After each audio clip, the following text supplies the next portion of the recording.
Mukunda jewellers వారి Purvi gold and diamonds November 1న KPHB లో ఘనంగా ప్రారంభం. ఓపెనింగ్ ఆఫర్ గా ప్రతి 3 లక్షల కొనుగోలుకు ఒక బంగారు నాణెం ఉచితంగా పొందండి. వెండి ధరలు ఇటీవల తగ్గినా పెట్టుబడిదారులకు ఇది ఓ బంగారు అవకాశం కావచ్చని నిపుణులు చెప్తున్నారు.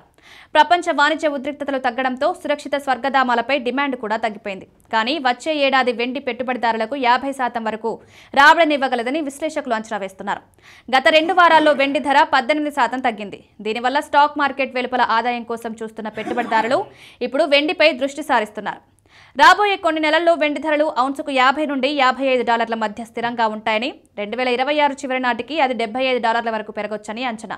అంటే $90 వద్ద కొనసాగితే దేశీయంగా వెండి ధర కిలోకు 2,40,000 చేరుకునే అవకాశం ఉంది. ప్రస్తుతం అంతర్జాతీయ వెండి ధరలు అక్టోబర్ 16న ఔన్సుకు $54.45 నుండి $48.59, అంటే దాదాపు 10.9% తగ్గాయి. దేశీయంగా అక్టోబర్ 14న 1,82,500 నుండి 1,49,500కు తగ్గాయి. ఈ తగ్గుదల ప్రధానంగా ప్రపంచ వాణిజ్యంలో మెరుగుదల, రిస్క్ అపిటైట్ పెరగడం, సురక్షిత పెట్టుబడుల అవసరం తగ్గడం వల్ల జరిగింది. ఈ నెల ప్రారంభంలో భారీ ర్యాలీ తర్వాత వ్యాపారులు లాభాలు బుక్ చేసుకోవడంతో కూడా వెండి ధరలు తగ్గాయి.